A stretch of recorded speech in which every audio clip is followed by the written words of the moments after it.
Minasan konnichiwa, Captain Michael des. Aujourd'hui, on va se retrouver dans une nouvelle vidéo où je vais vous parler de l'album Bad. Donc Bad a été pendant un long moment mon album préféré et dans cette vidéo, je vais faire comme pour Thriller et Thriller 40, c'est-à-dire dire ce que je pense de l'album. Mais tout d'abord, générique.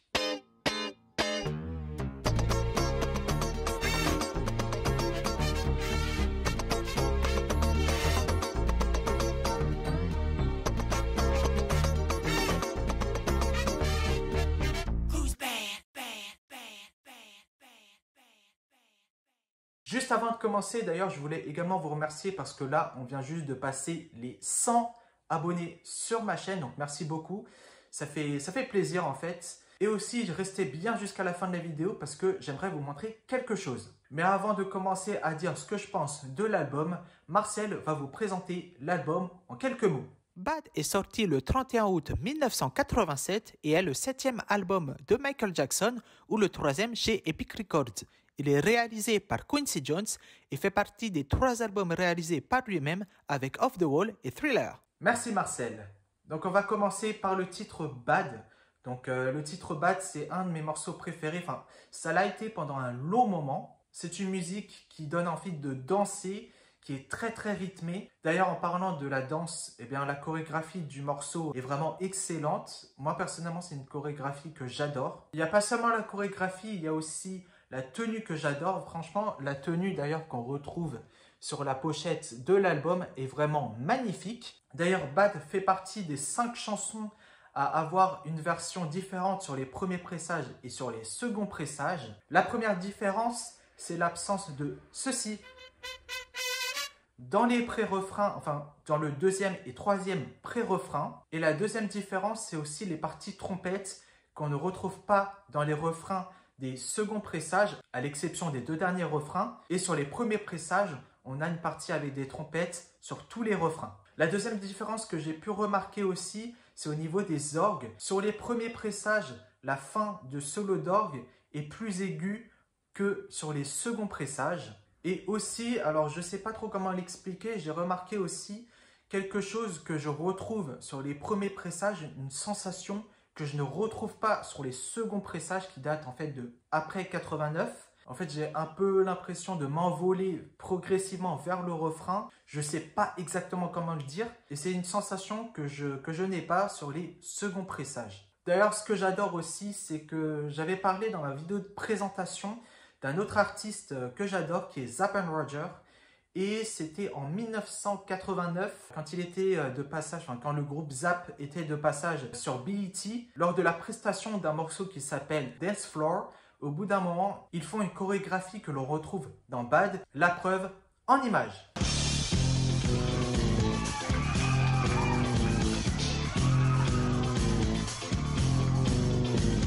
On passe tout de suite au deuxième morceau qui est The Way You Make Me Feel. Tout comme Bad, ce morceau a eu droit à une première version et une seconde version. La première différence, c'est la vitesse du morceau. Alors pour ceux qui ne le savent pas, l'album Bad a intégralement été accéléré de 3,5% à l'exception de The Way You Make Me Feel. Sur les premiers pressages, The Way You Make Me Feel est accéléré de 3,5% comme pour tous les autres morceaux et sur les seconds pressages, il a été accéléré de 4%. Deuxième différence que j'ai identifiée entre les premiers pressages et les seconds pressages, c'est dans l'intro, au moment où il y a le jeu de snare à gauche à droite, j'ai remarqué qu'il y avait un petit hi-hat, donc un petit t sur la troisième snare, chose qui a été retirée sur les seconds pressages. Troisième différence qui cette fois-ci à l'inverse a été rajoutée sur les seconds pressages, c'est tout simplement l'ad-lib qu'on retrouve sur les seconds pressages qu'on ne retrouve pas à la fin des premiers pressages. Sinon, pour en dire ce que je pense de la musique, c'est une musique en fait qui est magnifique. Le clip aussi d'ailleurs est vraiment excellent. J'adore d'ailleurs la chorégraphie du clip. J'adore aussi le début du clip de la version longue qui dure 9 minutes. D'ailleurs, j'ai entendu quelque part qu'il existe une version plus longue d'une quinzaine de minutes. Dites-le moi dans les commentaires si vous avez déjà entendu cela, car moi je ne l'ai jamais vu sur YouTube. Hop, juste 30 secondes. Effectivement, lors du tournage de la vidéo, je n'avais pas encore trouvé la version longue de 15 minutes du clip The Way You Make Me Feel, mais entre-temps, j'ai réussi à la retrouver. Et effectivement, il existe bel et bien une version de précisément 14 minutes 30 avec des clips et des scènes supplémentaires. Je vous laisse avec la suite de la vidéo.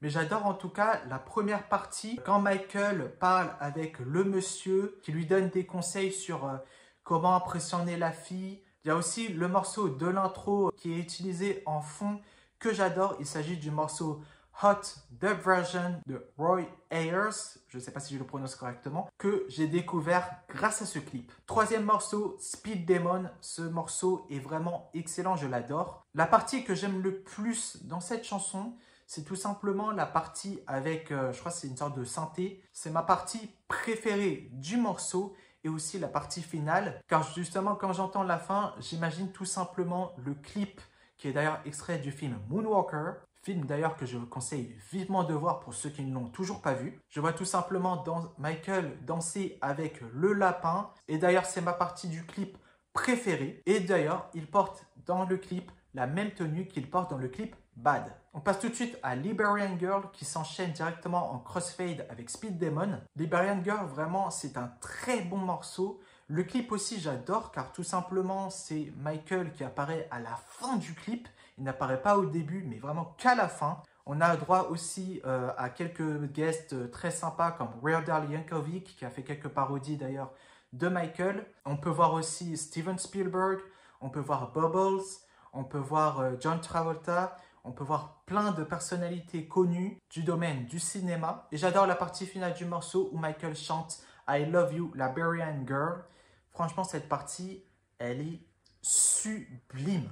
On passe tout de suite à Just Good Friends. Ce morceau est en featuring avec Stevie Wonder, bien que ce dernier ne soit pas mentionné, du moins à l'arrière de l'album. Alors, je l'écoute pas trop en ce moment, mais quand j'étais petit, je me souviens, je me vois encore avec mon coffret Michael Jackson The Collection en train de l'écouter. Et ce morceau, franchement, il est vraiment bien.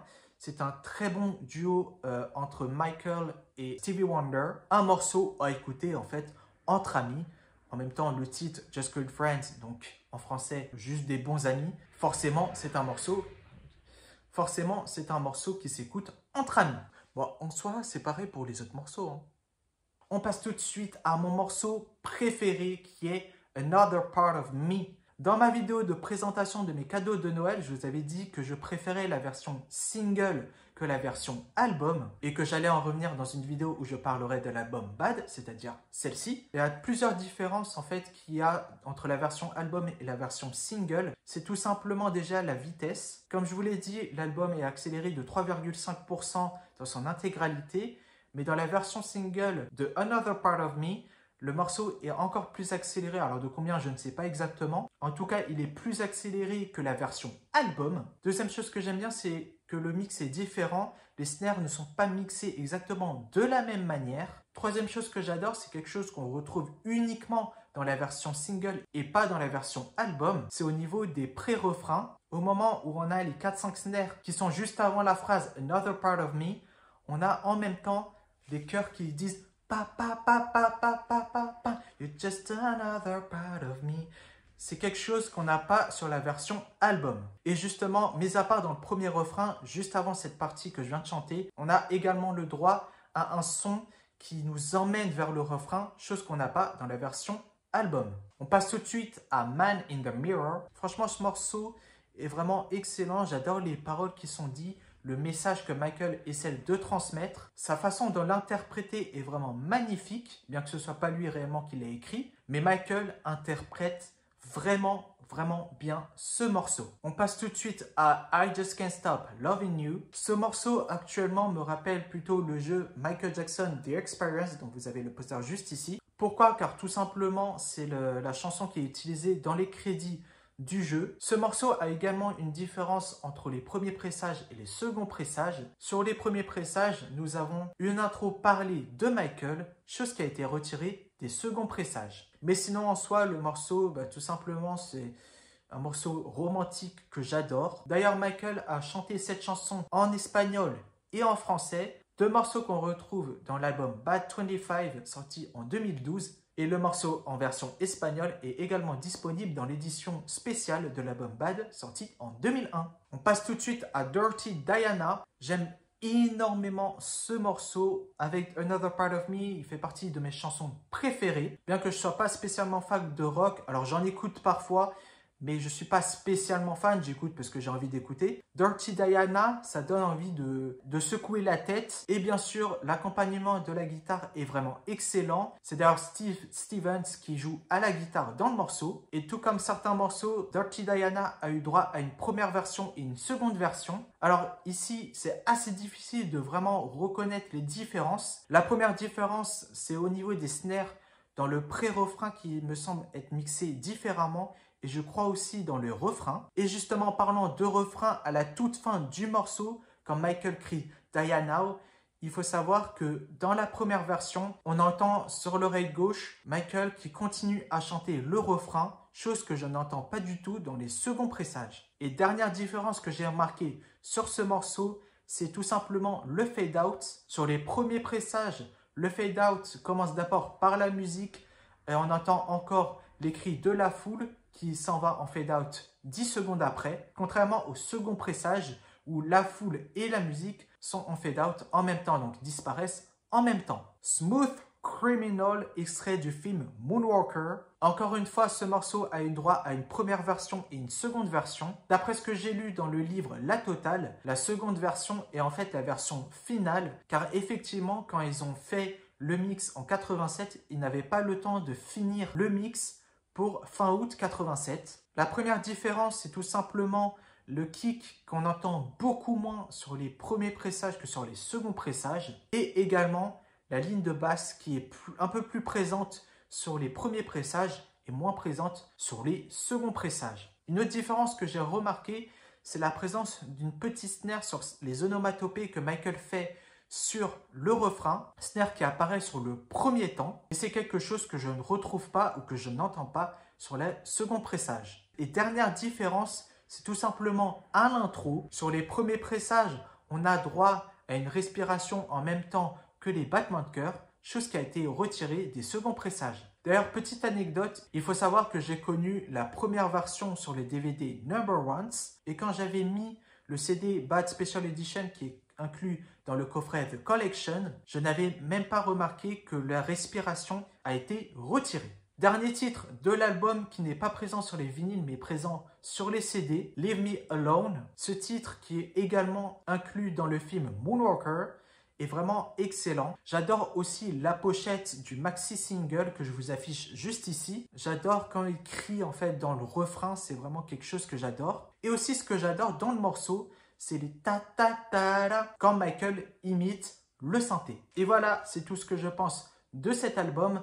Donc en fait, globalement, l'album est vraiment un très bon album. Il a été, comme je l'ai dit, pendant un long moment, mon album préféré. Et depuis le début, je vous montre un CD. Donc il s'agit du premier pressage de l'album. Alors je pense que ce CD n'est pas sorti en 87, mais en 88. Pourquoi je dis ça? Car tout simplement, en regardant la galette, nous avons la mention Made in Austria. Et justement, un collectionneur m'a dit que cette mention apparaît sur les pressages sortis en 88. Et pour les premiers pressages, le CD a été fabriqué au Japon. Il existe aussi ce second pressage qui contient les premières versions de l'album.